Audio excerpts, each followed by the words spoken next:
I'm gonna guess, like, I can't even guess. So this is stuck. We set the dark on fire, telekinesia. I know that it's gay and it's set in space.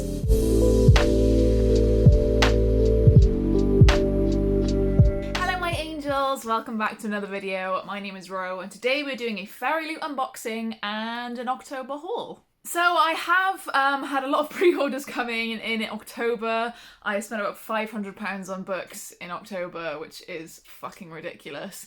That includes all of like my subscriptions, everything coming through. It does actually include my planner pre-order as well. The Illumicrate Green Bone Saga, a lot happened in October. I have already unboxed the Illumicrate October for you, but today the Fairyloot arrived. So I will be unboxing that today and also showing you just what has arrived in the month, which is not too many things, but enough to be able to show you a little haul. So without further ado, let's just dive right into this box. I do know the book that's coming as per usual. I always know what's coming in each book. Don't remember the theme or the fandoms, but I do remember that there is a blanket in this box, if I remember correctly. And the blanket is right at the top. And it's Kingdom of the Wicked. Kingdom of the Wicked blanket. All sealed up like that. You can see purple already, which means I am happy already. Honestly, you can never do without too many blankets. I love blankets. I think they're the best thing since sliced bread because, as you can tell by me having my hat on, it is absolutely freezing. And I am always cold regardless, but a blanket always helps. They've like taped this shut as well. Probably will not be able to show you this whole thing. The same-ish length as the Illumicrate ones that come in like the special boxes. You can see the snake design. I'm looking like through it to see the design, some flowers. I think this is mainly kind of based on the tattoos that come up on Wrath and Amelia in Kingdom of the Wicked. Apologies if you have no idea what I'm talking about. It's a pretty good book. I quite liked it quite a lot. This colour scheme really speaks to me. I love purple, I love black, I love blue. I love snakes. So what I'm going to do is I'm going to put this around me. Oh, quite a bit of fluff has come off onto my leggings. Cool, we'll keep the blanket on because it's cold. Next, we have Once Upon a Broken Heart character cards. This is the book. Spoiler alert, in case you weren't already worried about spoilers watching this unboxing. Once Upon a Broken Heart is the book. So we will wait until we have seen the book. This Addie trinket tray. So assuming Addie LaRue, designed by ARZ28, who is one of my favourite artists that they use. Oh, I do like that artwork. I'll try and get the light on it and get Jordan to zoom in for you. I really like, especially the bits around here. I only have one trinket tray so far. I think it might be like ancient Greek. I think it was like a Persephone or Athena or something from Illumicrate. So I mean, I will never say no to a trinket tray, to be honest. They're cute. You can just put them on the shelf. You could put them up this way or like the dish. So that will go up there. Very nice. I like Addie LaRue, so good start. I hesitate sometimes when it comes to like items. I feel like there is going to be less items because we've got a blanket, but I also don't mind that. I'd rather have better items and less of them. It's a viper's nest. See that you have the strongest venom. We set the dark on fire. Telekinesia. This is just a tiny little postcard type thing. This is useless to me. Where would you display this or put it? I hate stuff like this. What am I supposed to do with this? Even if I had read the book, say this was like, I don't know, a Red Rising one. What do I do with this? Cool. So it actually looks like that is it for this box in terms of items. So I'm not too mad about it because a blanket is a big item. I wouldn't have expected that in a normal monthly box. But I do hope that this is signaling towards boxes kind of wanting higher quality items or bigger items in boxes over small shitty ones. We have some characters on character cards of which I will never be able to tell who they are, because I never do. I'm gonna guess, like, I can't even guess. So let's look at the spoiler card. Oh, Raybearer, of which I have not read yet, but I am looking forward to reading. So Raybearer character cards, tarot cards, apologies. Yeah, blanket. Oh, there is meant to be a keychain, but I think I do remember there was an email to say that we wouldn't get the Law item, and it's Law by Alexandra Bracken, which was their January book, if I remember correctly, and I've not read it yet.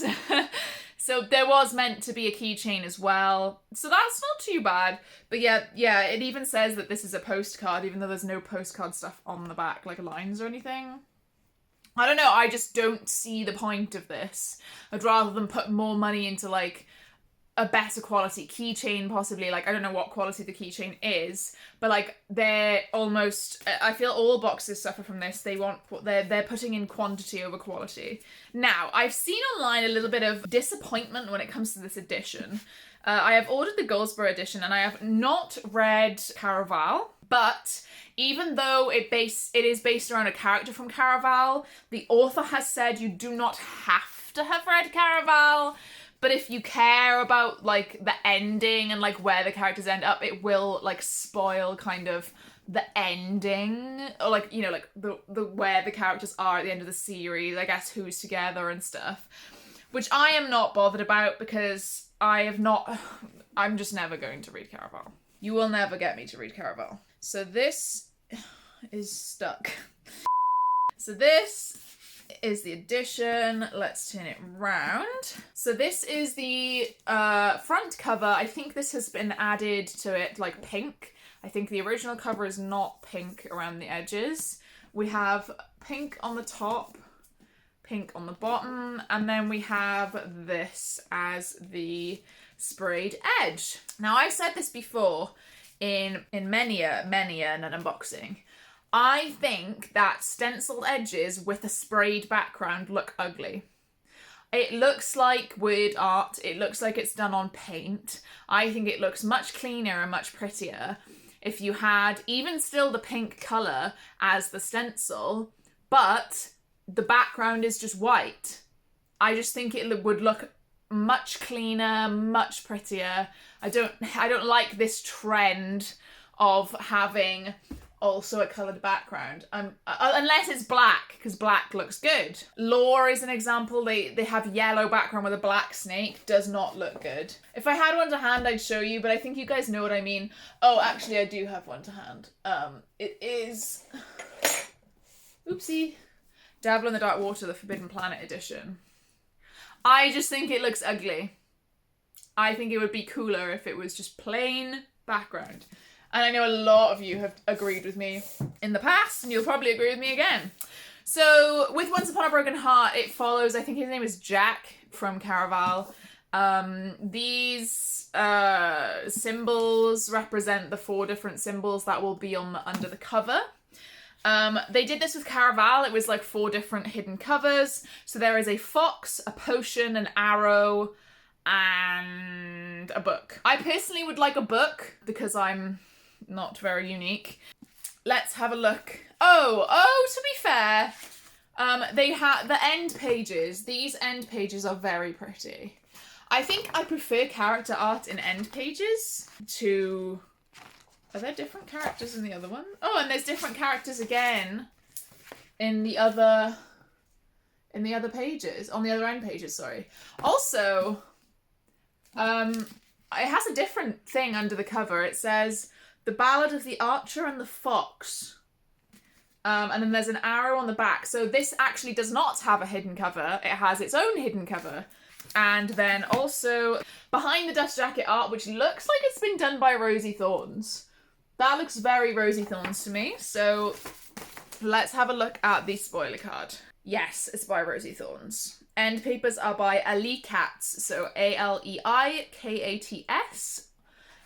Exclusive bonus content also in the book, apparently. This is a very pretty edition, but I've seen a lot of people saying they're disappointed. I really like this hidden cover. I think it's very cute. I really like the idea that it's the front cover of like a tale of ballads or a book of ballads.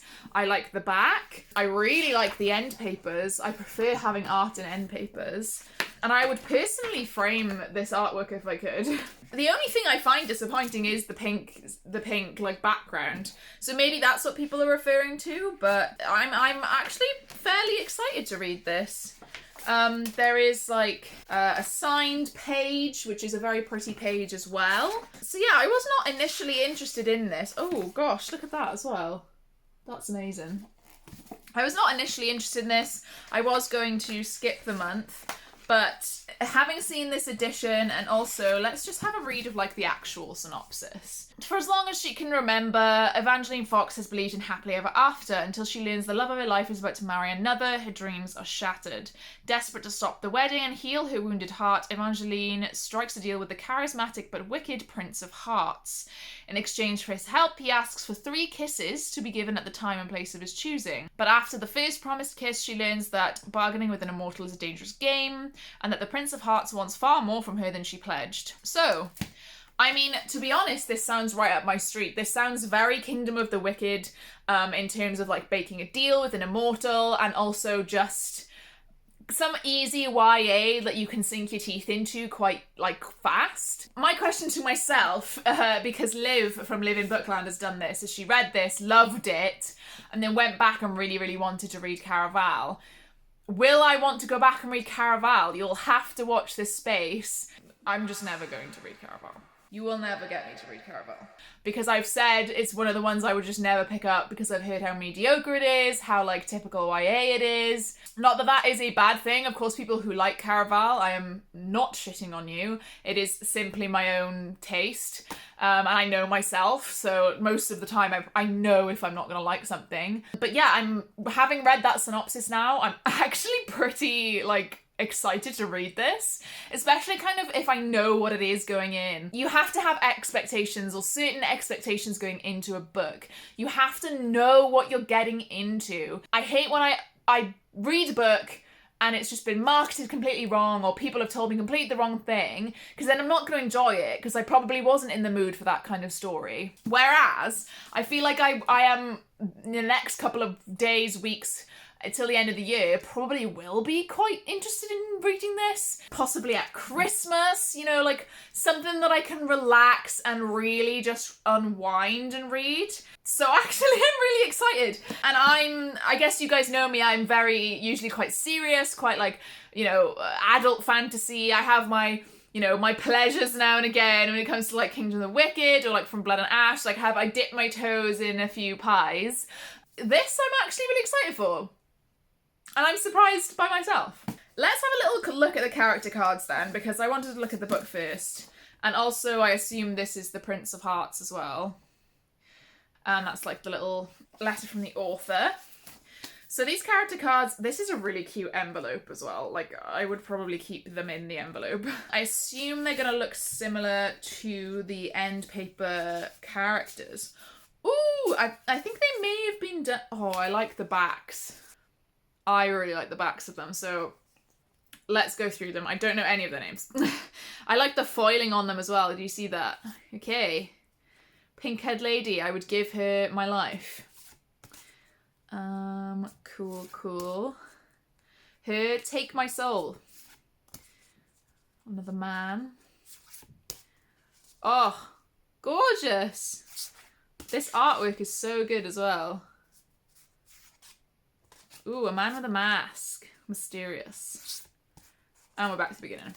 8 character cards in here, which I feel is a lot for a YA fantasy. Oh, I like the edges of gold as well. I actually really would like to keep these in this envelope because they're really nice. And I don't want to ruin them. Let's see how many pages there are. Yeah, just literally 403, literally 403, but it is a series. So yeah, interested to see how, like 8 characters is a lot. Maybe we don't see a lot of some of them at first.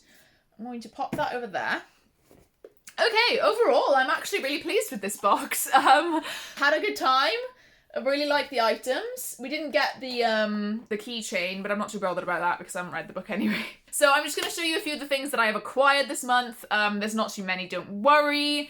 The first of these is The Light from Uncommon Stars by Rika Aoki. This was actually a birthday present from Katie from Brightness Katie Reads, but it only came out on like the 2nd of November, so she pre-ordered it as a present. I know that it's gay and it's set in space. So apparently it's good omens meets The Long Way to a Small Angry Planet. Someone made a deal with the devil. So to escape damnation, she must entice 7 other violin prodigies to trade their souls for success. She's already delivered 6. When Katrina Nguyen, a young transgender runaway, catches Shizuka's ear with her wild talent, Shizuka can almost feel the curse lifting. She's found her final candidate, but basically I assume she falls in love with her. So she has to lift her own curse by delivering other violinists, which sounds absolutely crazy, chaotic, and there's like a donut shop and it's gay. Very excited to read this. I know Katie really enjoyed it. Thank you so much, Katie. Next up, I got my Waterstones edition of the Under the Whispering Door. This is a standalone from TJ Klune, basically about kind of passing over to the other side, ghosts. There's this ghost that doesn't want to cross over. He kind of has unfinished business, and the Reaper kind of helps him do his unfinished business. Apparently very emotional, very heart-wrenching, similar vein to House in the Cerulean Sea, but not the same universe, not the same series, completely standalone. So excited to read this one. Should have read it months ago because it's on my ARCs list, but I guess at some point. Next up is These Feathered Flames. I was gifted this by Lisa, who is a wonderful deity on my Patreon. This is a gay YA fantasy that, or sapphic I should be more specific, has been on my radar for a while, but I never kind of got round to it. It's just on my wish list for ages. So it's a pretty typical YA fantasy. Twin heirs are born and they have fates. There's courts. One of them is training, an ancient power blooms inside her, blah, blah, blah. Very, very typical YA fantasy, but because it's sapphic, I'm very interested. So, super excited to have a go at this one. I think I've seen Teresa from Sappho's Library rate this fairly highly, if I remember correctly, so definitely want to get to that at some point. Next up, we have Midnight in Everwood by M.A. Cousnar, and this is the lovely Waterstones edition. This is... so this is not the same one as... There's one called Winter something that I got recently. So this is set in 1906. So Mariette Stell longs to be a ballerina, but as Christmas draws nearer, her dancing days are numbered. She must marry and take up her place in society in the new year. Some toy maker purchases a nearby townhouse and heralds the arrival of magic and wonder in Mariette's life. So this toy maker constructs an elaborate theatrical set for her final ballet performance on Christmas Eve. It's magic, dark magic. Clock chimes midnight. She finds herself transported from her family's ballroom to a frozen sugar palace, silent with secrets in a forest of snow-topped fir trees. And then she has to kind of find a way home from this place before she kind of is trapped there forever. Really nice end papers as well. Very excited about this. Hopefully gonna get around to this one around Christmas because hence it is on Christmas Eve. Seems like she is transported to a different world, kind of portal fantasy. Obviously my favourite genre of fantasy is portal fantasy, so, you know, this seems right up my street. I am incredibly excited to read it. I feel like I need to like make a TBR for my time away at Christmas, even though I'm away for only 4 days. So I may do that, even though Jordan will be like, well, I'm here as well. But yeah, really, really excited for this one. I also did get The Haunting Season, which is a horror, so ghostly tales for long winter nights. 8 award-winning authors. So it's a anthology of kind of horror-y, spooky tales. Again, Waterstones edition, really nice. And it's all the way around, which we love to see. Quite short, but I do feel like it's a book for October. It came out about halfway through October, and obviously I didn't end up reading a lot in October other than Darren Shan. I feel like this is probably going to be left till next October, I am not going to lie to you. I cannot remember if I've shown you these, but I did get Spin the Dawn and Unravel the Dusk, the new covers in hardback, and special editions from Fairyloot. I do feel like I have shown these in a vlog, but I will quickly have a look as well. Lush under the dust jacket, as well as like art under the dust jacket, art under this one as well. So this is the first one, beautiful, and it matches Six Crimson Cranes. I do remember now I did do this in a vlog, so I will not hold you for too long, but this is a YA fantasy. From what I remember, it's like Project Runway meets Mulan or something. The main character dreams of becoming the greatest tailor in the land, but the best she can really hope for is to marry well. Yes, disguised as a man, she travels to the Summer Palace in her father's place to compete in like tailoring stuff to become the Imperial Tailor. She has to sew 3 magic gowns for the Emperor's bride-to-be, one from Laughter of the Sun, one from the Tears of the Moon, and one from the Blood of Stars. And I think this is called the Blood of Stars duology or something like that. So yeah, this sounds really good. Again, another kind of YA fantasy that I will hopefully know what I'm getting into when it comes to it. So I am excited to read this as a duology. Pretty good.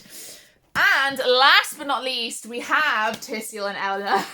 So this is the prequel to Sabriel. It follows her father and mother, assuming, you know, her mother is not alive at the beginning of Sabriel. She only has her father, so gonna be really cool to meet her mother. I just really like the pale blue edges.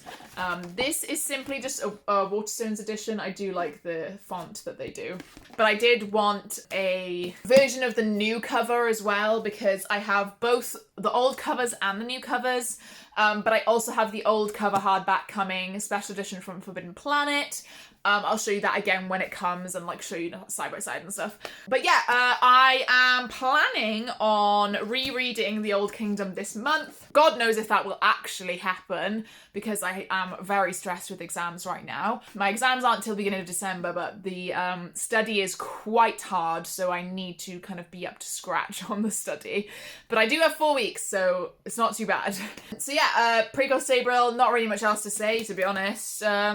Terciel is 18 in this, and he is the Abhorsen in waiting, like how Sabriel is in the first book. So Eleanor is 19 and she lives across the wall. She doesn't know that she's connected to the Old Kingdom, and then, you know, the dead. Lots of the dead. Lots of the dead wanting to rise and kill everyone. That's what Sabriel's about. Anyway, that's pretty much it. Not too much to go off today, just a few little haul things. Hope you've enjoyed. If you did enjoy, please do give this video a like. Leave me a heart emoji to represent Once Upon a Broken Heart.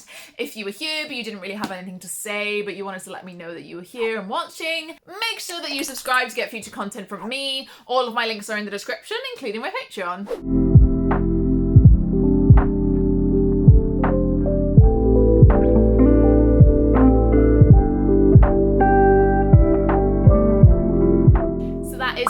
Meg, Rachel, Lisa, Lydia, Mercy, Sarah, Tori, Celeste, Adinda, and Liv. Thank you guys so much for all of your support, and I'll see you in another video.